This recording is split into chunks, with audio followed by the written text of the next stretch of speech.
प्रिय संस्कृत मित्राणी नमः संस्कृताय।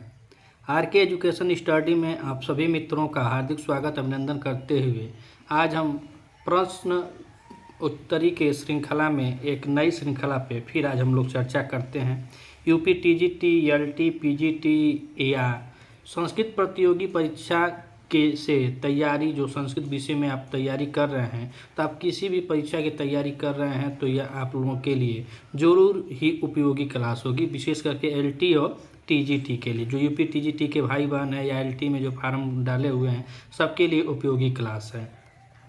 आज हम प्रश्न नंबर 95 से शुरू करते हैं या कुछ प्रश्नों पे हम लोग चर्चा करते हैं। तो कह रहे हैं कि यायजूकः इति शब्दार्थ विद्यते।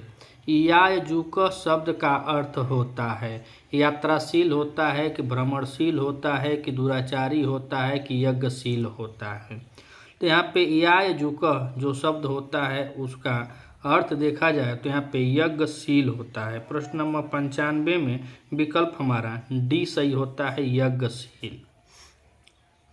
अब हम प्रश्न नंबर 96 और 96 में कह रहे हैं कि नीति शतका अनुसार कुतः तैलम लभ्यते। नीति शतक महाकवि भर्तृहरि द्वारा विरचित मुक्तक काव्य है और इनकी रचनाएं शतकत्रय, इनको इसलिए कहा जाता है कि इनकी 3 रचनाएं हैं, जिसमें पैराग शतक है, श्रृंगार शतक है और नीति शतक है, और तीनों में 100 श्लोकों से ऊपर है, इसीलिए इनको शतकत्रय कहा जाता है। शतकत्रय के जन्मदाता भी कहा जाता है और इनका एक व्याकरण ग्रंथ भी है, वाक्यपदियम। तो उसी में पूछ रहे हैं कि नीति शतक का अनुसारम, जो एलटी और यूपी टीजीटी दोनों में लगा हुआ, पूर्ण रूप से नीति शतक हमको पढ़ना है। तो कह रहे हैं कि नीति शतक का अनुसार कुतः तैलम लभ्यते, जलेषु वृक्षेषु पुष्पेषु या सिक्तासु। तो यहाँ पे सिक्तासु होता है। कहते हैं कि अगर हम चाहें तो कोई चाहे तो बालू से भी तेल निकाल सकता है, लेकिन मूर्ख व्यक्ति को नहीं समझा सकता है। प्रश्न नंबर 96 में विकल्प हमारा डी सही होता है। प्रश्न नंबर 97 और 97 में कह रहे हैं कि भर्तृहरे अनुसारम कह भूमो निपत्य बदन ओदरम दास्यति। कह रहे हैं भर्तृहरि के अनुसार भूमि पर निपत्य माने नेट कर अपने बदन और उदर माने पेट को दिखाता है। सुनक दिखाता है कि पिसुन दिखाता है कि वाचाल की मरकट। तो यहाँ पे यह सुनक अर्थात जो श्वान होता है, कुत्ते के बारे में बतलाते हैं कि जो कुत्ता होता है वह अपने स्वामी के साथ पैरों पानी भूमि पर निपत्य मने गिर कर दिखाता है कि पापी पेट का सवाल है, कुछ खाने के लिए दिया जाए। तो यह जो कुत्ता स्वभाव के व्यक्ति होते हैं उनका यह स्वभाव बतलाए हैं। और हाथी के लिए कहते हैं कि जो हाथी स्वभाव के लोग होते हैं, जो श्रेष्ठ मनुष्य होते हैं, वह लाख कुछ भी हो जाए लेकिन वह ऐसे मतलब नहीं करते हैं, अर्थात वह अपने अस्तित्व को नहीं खोते हैं। जैसे हाथी को 1000 बार कहने पर खाती है, ऐसे नहीं कि पटते जाए और कहे कि पापी पेट का सवाल है, हमको खाना चाहिए। लेकिन कुत्ते स्वभाव के हैं तो उसी को बता रहे हैं कि भर्तृहरि अनुसारम कह भूमो निपत्य, तो सुनक हो जाएगा। प्रश्न नंबर 97 विकल्प हमारा ए सही होता है। अब हम प्रश्न नंबर 98 देखें तो कह रहे हैं कि लक्ष्मी ही रागम कुतः स्वीकरोति। लक्ष्मी राग कहाँ से स्वीकार करती है, यानी राग कहाँ से पाती है। वाज सर्वस से, आम्रकुटात से, परिजात पल्लभ्य से कि मदिराया से। तो यह लक्ष्मी सुखनासु उपदेश से यह प्रश्न आया है, जो कादम्बरी का अभिन्न अंग है, अर्थात कादम्बरी में ही निहित है, लेकिन यह सुखनासु उपदेश है। कादम्बरी का नायक चंद्रापीढ़ होता है और नायिका कादम्बरी होती है, और कादम्बरी का अर्थ ही मदिरा होता है। जब उसके राजा जो राजकुमार चंद्रापीढ़ होते हैं उनका राज्याभिषेक होता है, उस समय उनके प्रधान अमात्य जो प्रधानमंत्री सुखनाथ जी होते हैं उनके द्वारा कुछ उपदेश दिए जाते हैं। उन उपदेशों को ही सुखनासु उपदेश कहा गया है। उसी में बता रहे कि लक्ष्मी राग कहाँ से प्राप्त करती है। प्रश्न नंबर 98 में ते परिजात पल्लव से, किससे, परिजात पल्लवों से। प्रश्न नंबर 98 में विकल्प हमारा सी सही होता है। प्रश्न नंबर 99 और 99 में कह रहे हैं कि जोगीराज प्रथम वारम कदा समाधो स्थितवान। जोगीराज प्रथम बार समाधि किसके समय में लिए थे। ऑप्शन ए वीर विक्रम समय, युधिष्ठिर समय, सी शिववीर समय और डी करें शहाबुद्दीन समय। तो जोगीराज का यह जो प्रखंड है यह शिवराज विजयम में है। महाकवि अंबिका दत्त व्यास द्वारा विरचित शिवराज विजयम जो संस्कृत साहित्य का प्रथम उपन्यास माना जाता है। यह 3 विराम और 12 निश्वासों में विभक्त है। यूपी टीजीटी और एलटी में हमको प्रथम निश्वास ही पढ़ना है। उसी प्रथम निश्वास में जोगीराज का वर्णन आता है। जोगीराज जी प्रथम समाधि युधिष्ठिर के समय लिए थे, दूसरी समाधि विक्रमादित्य के समय में लिए और तीसरी समाधि तो यवन काल हो जाएगा। तो यही पूछ रहे हैं कि जोगीराज प्रथम वारम कदा समाधो स्थितवान। जोगीराज प्रथम बार कब समाधि लिए थे? तो प्रथम बार है, देखिए युधिष्ठिरम समय हो जाएगा। और अब तत्पहचान दूसरी बात तो विक्रम समय होता है, लेकिन यहाँ पे प्रथम बार बता रहे हैं तो युधिष्ठिर समय। प्रश्न नंबर 99 में विकल्प हमारा बी सही होता है। अब हम प्रश्न नंबर 100 को देखें तो कह रहे हैं अबंध्य कोपस्य इतस्य को अर्थ। अबंध्य कोपस्य का अर्थ है ऑप्शन ए सफल क्रोधस्य, बी मीसा कोपस्य, सी मुक्त कोपस्य और डी व्यर्थ कोपस्य। तो अबंध्य कोपस कहा जाता है जिनका क्रोध, जिस पर क्रोध किया जाए, चाहे किसी काम के लिए अगर क्रोध किया जाए तो वह सफल हो, यानी कि अन्यथा कुछ गलत के लिए क्रोध न किया जाए। तो यहाँ पे अबंध्य कोपस कहा जाता है सफल क्रोध के लिए, सफल क्रोधस्य। प्रश्न नंबर 100 का विकल्प हमारा ए सही होता है। अब प्रश्न नंबर 101 में कह रहे हैं कि हारितः कस्य सूनुरासित। सूनु माने पुत्र होता है। तो कह रहे हैं हारित किसके पुत्र थे? अगस्त के थे कि जबाली के थे कि श्वेत केतु के थे कि गौतमस्य के थे? तो यह कादम्बरी में बताया गया है कि जब शुक जो होता है उस शुक को हारित ले करके अपने ऋषि अर्थात अपने पिता जो जबाली ऋषि के पुत्र हारित होते हैं तो वह जबाली ऋषि के आश्रम पर उस शुक को लेकर आते हैं। और जबाली ऋषि जब उस शुक को देखते हैं तो वही उसके पूर्व जन्मों का वर्णन करने लगते हैं। वह कथा वहीं सब बता देते हैं शुक को। अतः शुक को चंडाल कन्या ले जाकर महाराज शूद्रक के दरबार में ले जाती है और शूद्रक दरबार में अपने एक पैर को उठाकर, दाहिना साथ पैर को उठाकर नमस्कार कर कहानी शूद्रक दरबार से कादम्बरी की शुरू होती है। तो पूछ रहे हैं कि हारित कस्य सूनुर आसी, तो यह जबाली ऋषि के पुत्र थे। किसके पुत्र थे? जबाली ऋषि के। प्रश्न नंबर 101 में विकल्प हमारा बी सही होता है। प्रश्न नंबर 102 और 102 में कह रहे हैं कि शिवराज विजय चंदन चर्चित भालह क। चंदन चर्चित भालह क। तो शिवराज विजय में चंदन चर्चित भाल कौन है? तो गौरवटु है कि श्याम बटु है कि ब्रह्मचारी गुरु हैं को उपयुक्त सर्वम है। तो यहाँ पे देखा जाए शिवराज विजयम, और शिवराज विजयम महाकवि अंबिका दत्त व्यास की रचना है। तो यहाँ पे चंदन चर्चित भाल श्याम बटु के लिए कहा गया। प्रश्न नंबर 102 में विकल्प हमारा बी सही होता है। अब कह रहे हैं प्रश्न नंबर 103 में कि गौरवटु को अस्ति। गौरवटु कौन है?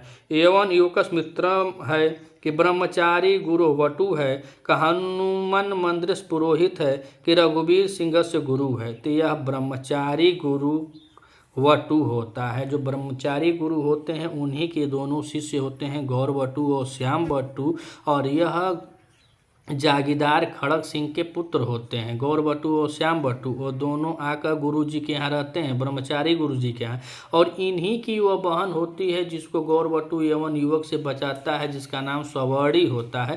तो यह इसी की बहन होती है। यानी खड़ग सिंह जो जागीरदार खड़ग सिंह थे उनकी 3 संतानें थीं, 2 संतानें माने 2 पुत्र थे और 1 पुत्री थी। तो गौरवटु ब्रह्मचारी बटु था। प्रश्न नंबर 103 में विकल्प हमारा बी सही होता है।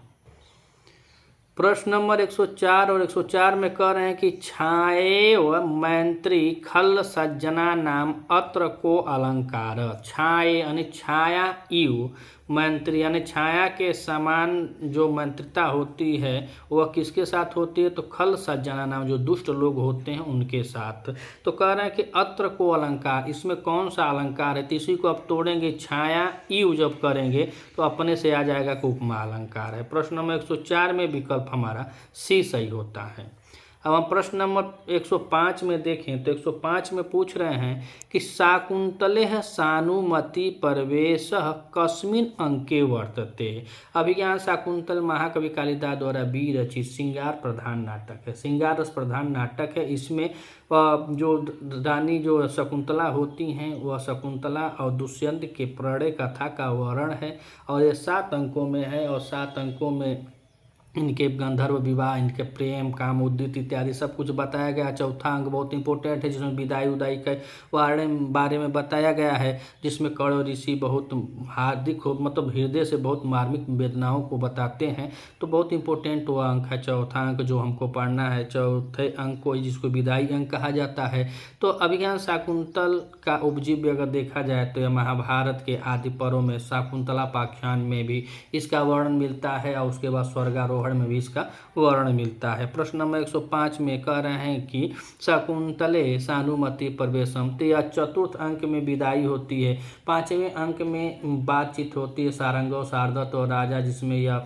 क्या कहते हैं राजा के पहचानने से मना कर देते हैं। फिर 6ठे अंक के शुरुआत में ही यह सानुमति जो है वह मेनका की सखी होती हैं और मेनका भी अप्सरा हैं, सानुमति भी अप्सरा होती हैं। तो मेनका और विश्वामित्र के प्रणय से उस शकुंतला का जन्म हुआ था और उसके पालक पिता कर्ण महर्षि होते हैं। तो महर्षि कर्ण के आश्रम में पाली बड़ी थी, लेकिन जब वहाँ पे इसका तिरस्कार हुआ हस्तिनापुर में और उस समय गर्भावस्था में थी, उस समय सानुमति का प्रवेश 6ठे अंक में होता है। जब यह रोती है तो यही सानुमति आती हैं और शकुंतला को लेकर जाती हैं मारीच आश्रम पे। उसके बाद उनका प्रसव होता है, फिर सरोदमन का जन्म होता है इत्यादि कहानी वर्णन है। तो प्रश्न नंबर 105 में विकल्प हमारा बी सही होता है कि 6ठे अंक में। प्रश्न नंबर 106 में कह रहे हैं कि वसूनिवांछन वसीनमनुन्या अनुमस्मिन् श्लोकांशे को अलंकार। वसूनिवांछ वसीनमन्युना अर्थात यह किरातार्जुनीयम से श्लोक लिया गया है। किरातार्जुनीयम महाकवि भारवी विरचित एकमात्र महाकाव्य है जो 18 सर्गों में विभक्त है, जिसमें हमको प्रथम सर्ग ही पढ़ना है।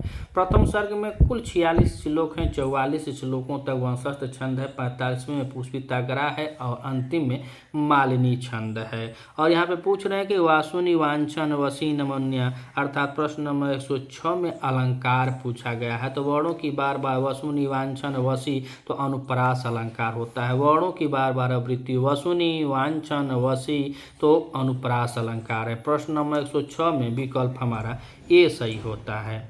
अब हम प्रश्न नंबर 107 को देखें तो 107 में कह रहे हैं कि अनुदीव संवर्धम यत प्रिया ते कस्या कथनम वासंत्या सीताया तमसाया रामस्य।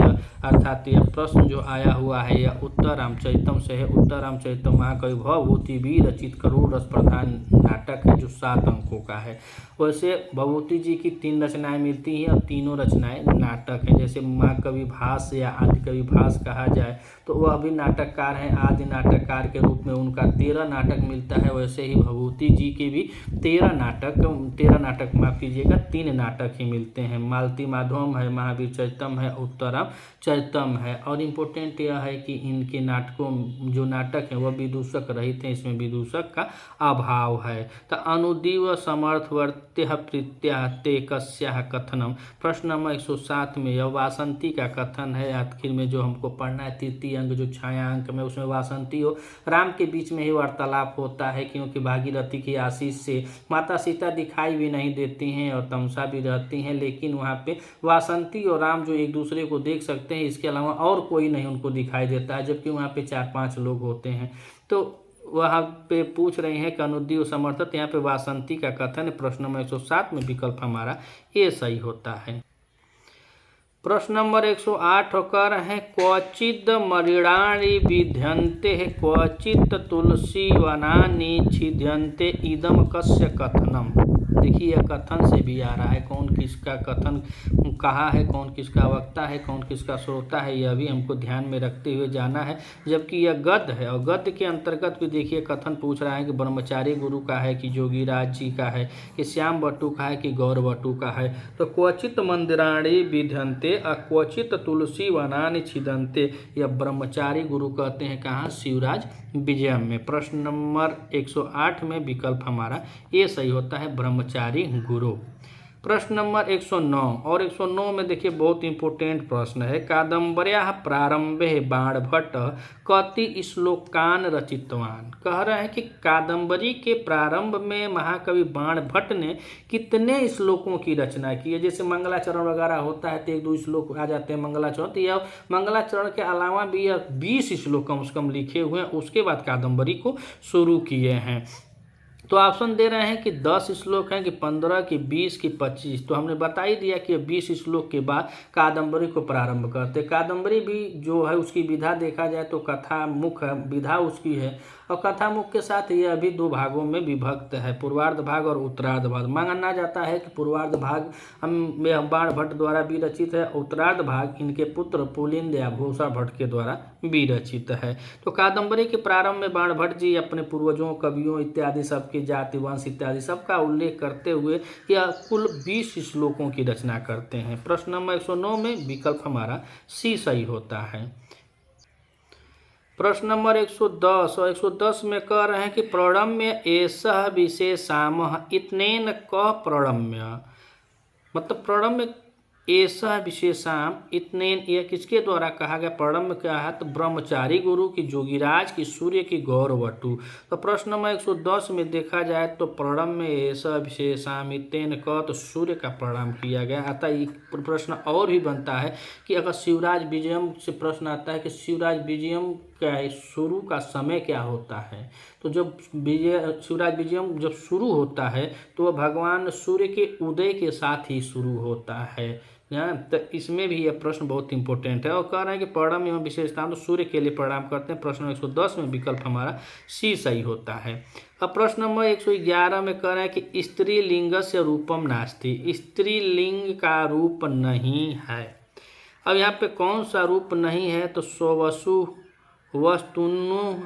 वस्तुनः भुवः श्रिय, श्रिय स्त्री है, भुवः स्त्री है, स्वसु स्त्री है, वस्तुनः यह स्त्री रूप नहीं है। प्रश्न नंबर 111 में विकल्प हमारा बी सही होता है।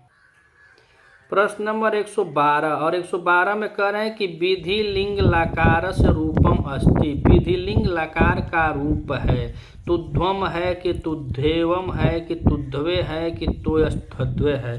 तो प्रश्न नंबर 112 में देखा जाए तो विधिलिंग लकार रूप है तुद्धेध्वम, यानी चाहिए के अर्थ में होता है कि तुद्धेध्वम, अर्थात प्रश्न नंबर 112 में विकल्प हमारा बी सही होता है। अब हम प्रश्न नंबर 113 और 113 में देखिए गिनती से प्रश्न आया हुआ है कि 39 कीते किम शुद्धम, 39 का कौन सा शुद्ध रूप है, यानी 39 कौन सा शुद्ध रूप से लिखा गया है। तो कह रहे हैं कि एकोनचत्वारिशत्, ऊनचत्वारिशत् और एकानचत्वारिशत्, 3 दिया। चौथा कह रहे हैं कि न किमप्य शुद्धम, अर्थात इसमें से कोई शुद्ध नहीं है, न किमप्य शुद्धम, अर्थात इसमें से कोई शुद्ध नहीं है। तो कह रहे हैं कि एकोनचत्वारिशत् और यहाँ पे कह रहे हैं ऊनचत्वारिशत्, एकांत इसका उल्टा 40 में तो 29 किम शुद्धम देखा जाए तो यहाँ पे क्या करें, एकोनचत्वारिश, 1 और 40 तो 41 हो जाएगा। और यहाँ पे कह रहे हैं कि ऊनचत्वारिशत्, चत्वारिशत् कह रहे हैं कि ऊनचत्वारिश, तो 39 का मतलब 49 होता है, 40 और 9 49 हो जाएगा।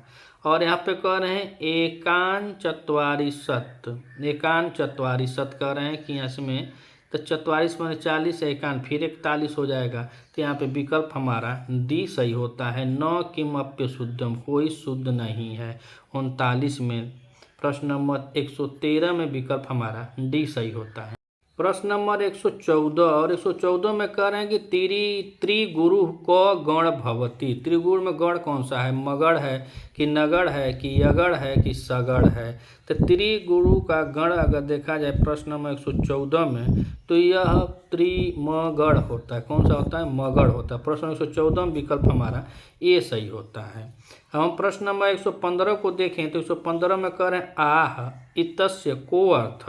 आह का अर्थ है ब्रुत है कि ब्रुवंती है कि हाय हाय है कि ब्रवृति है? प्रश्न नंबर 15 में आह का अर्थ बोलना माना ब्रवृति होता है। ब्रवृति। प्रश्न नंबर 115 में विकल्प हमारा डी सही होता है।